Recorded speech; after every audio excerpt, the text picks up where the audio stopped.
হ্যাঁ প্রিয় দর্শক, রবীন্দ্রনাথ ঠাকুরের এই কালজয়ী গানের মতো রবীন্দ্র কুঠিবাড়ি আজও মাথা উঁচু করে দাঁড়িয়ে রয়েছে প্রায় 131 বছর ধরে।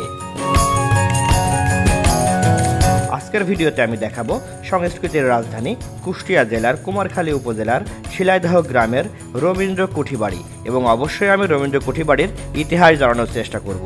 ভিডিওতে অবশ্যই শেষ পর্যন্ত থাকবেন, এটি আমি আশা করব। তাহলে আর কথা না বাড়িয়ে চলুন শুরু করা যাক। আমরা কুষ্টিয়া চোরহাট থেকে কুষ্টিয়া মেডিকেল কলেজের সামনে দিয়ে ছুটে চলেছি অটো নিয়ে রবীন্দ্র কুঠিবাড়ির দিকে।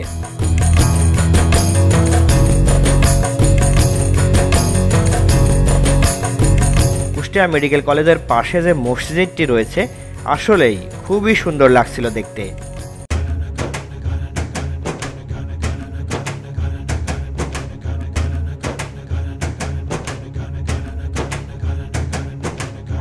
কুমারখালীর মীর মোশাররফ হোসেন সেতু পার হয়েই যেতে হয় আলাউদ্দিন নগরে।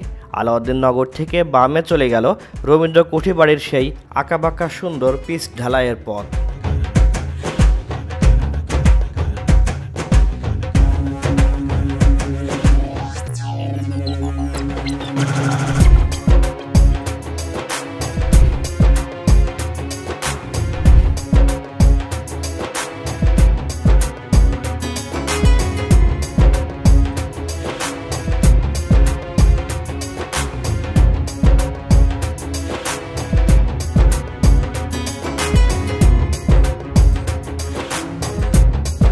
অবশেষে প্রায় আধা ঘন্টা চলার পরে আমাদের অটো এসে জমল রবীন্দ্র কুঠিবাড়ির প্রধান ফটকে।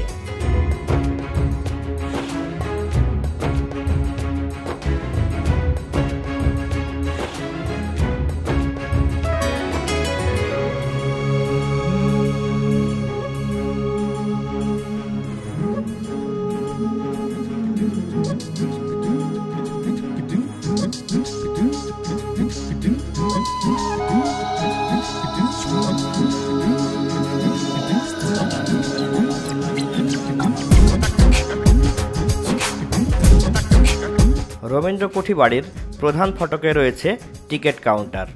প্রবেশ মূল্য 30 টাকা। যারা প্রাথমিক স্তর পর্যন্ত রয়েছে তাদের জন্য কোনো এন্ট্রি ফি লাগবে না, যারা স্টুডেন্ট তাদের জন্য মাত্র 10 টাকা করে।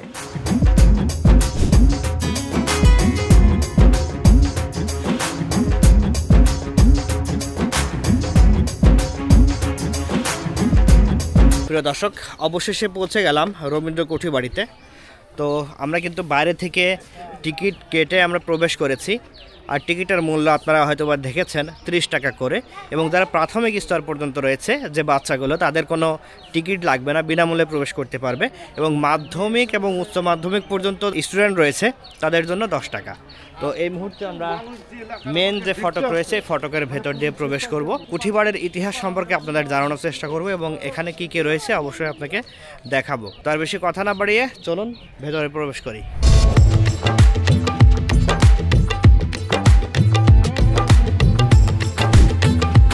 পদ্মা নদীর তীরে অবস্থিত শিলাইদহ কুঠিবাড়ি কুষ্টিয়া শহর থেকে প্রায় 7 কিলোমিটার উত্তরে অবস্থিত। এটি বিভিন্ন বাগান ও পুকুর সহকারে প্রায় 11 একর এলাকা জুড়ে বিস্তৃত। কুঠিবাড়িটিতে ছোট বড় মিলিয়ে মোট 15টি কক্ষ রয়েছে। বর্তমানে শিলাইদহ কুঠিবাড়িটি সংরক্ষিত একটি জাতীয় ইমারত। কুষ্টিয়া জেলার কুমারখালী উপজেলার একটি গ্রাম শিলাইদহ। পদ্মা নদীর কোল ঘেঁষে গ্রামটির পূর্ব নাম খোরশেদপুর। রবীন্দ্রনাথের দাদা প্রিন্স দ্বারকানাথ ঠাকুর 1807 সালে এই অঞ্চলের জমিদারি পান। পরবর্তীতে 1889 সালে রবীন্দ্রনাথ ঠাকুর এখানে জমিদার হয়ে আসেন। এখানে তিনি 1901 সাল পর্যন্ত জমিদারি পরিচালনা করেন। এই সময় এখানে বসেই তিনি রচনা করেন তার বিখ্যাত গ্রন্থ সোনার তরী, চিত্রা, চৈতালি, গীতাঞ্জলি ইত্যাদি।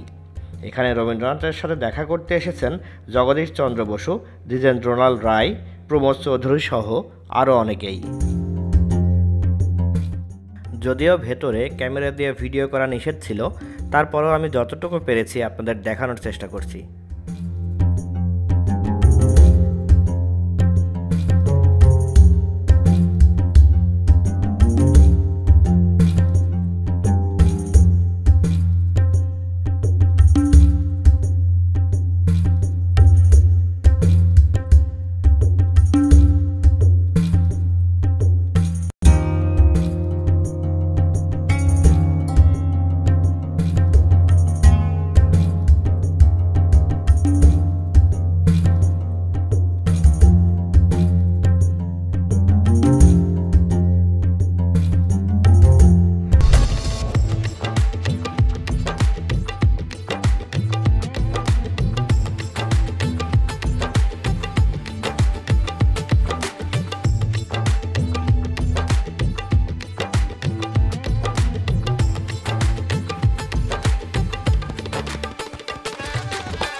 কুঠি বাড়ি থেকে পুকুরের দিকে যে রাস্তাটি চলে গেল, একটু এগিয়ে গিয়ে বাম পাশে রয়েছে একটি ইন্দারা।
কুষ্টিয়া কুমারখালী আসলাম, আর এখানকার কুলফি খাবো না তা তো হয় না।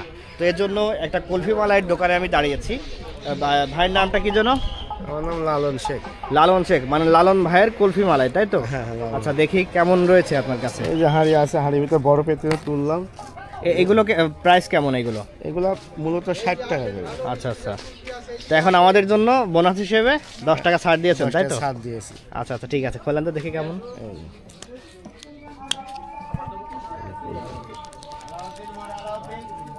শীতে কি বেচা কেনা কম হচ্ছে নাকি? শীতে কম হচ্ছে, গরমের সময় পরে সিরিয়াল পরে। কলা পাতায় দেন না? কলার পাতা অনেকে রস হয় তো, এই জন্য এখন আর নেয় না, তাই না? নেয় না। কিন্তু কলা পাতাটা কিন্তু একটা ঐতিহ্য আর কি। কলা পাতা যাচ্ছে শরীরে পোশাকে অনেক সময় রস জড়িয়ে যায়, সমস্যা হয়। ঠিক আছে, এই সেই বিখ্যাত কুলফি মালাই, মানে কুষ্টিয়ার কুলফি মালাই সব জেলাতে আসলে পাওয়া যায়, কিন্তু নামে দেয় কুষ্টিয়ার কুলফি মালাই। ধরো, হ্যাঁ। দেখি এটা কেমন, টেস্টটা কেমন দেখি একটু।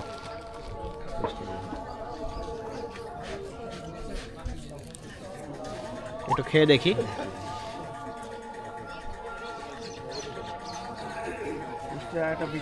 মোটামুটি ভালো আছে, তবে আমি 10-এ 10 দিতে পারছি না, 10-এ 6.5 দেওয়া যায়, মানে আরও ভালো হয়। কিন্তু আমি এর আগে খেয়েছিলাম, সেটা হচ্ছে মীর মশাররফ হোসেন সেতুর পাশ থেকে খেয়েছিলাম, সেটা আরও মজা লাগছিল। আমরা গিয়েছিলাম ডিসেম্বরের মাঝামাঝি পর্যায়ে, এই জন্য শীতের যে ফুল বাগান সেটা এখনও তৈরি হয়নি। তবে আমার মনে হয় জানুয়ারির অর্ধেকের পরে শীতের ফুল বাগানটি তৈরি হয়ে যাবে, তখন কিন্তু কুঠিবাড়ির সৌন্দর্যটা আরও বেশি বৃদ্ধি পাবে। যদি আপনারা কেউ আসতে চান, তো সেক্ষেত্রে জানুয়ারির অর্ধেকের পরে আসলে আমার মনে হয় ভালো হয়।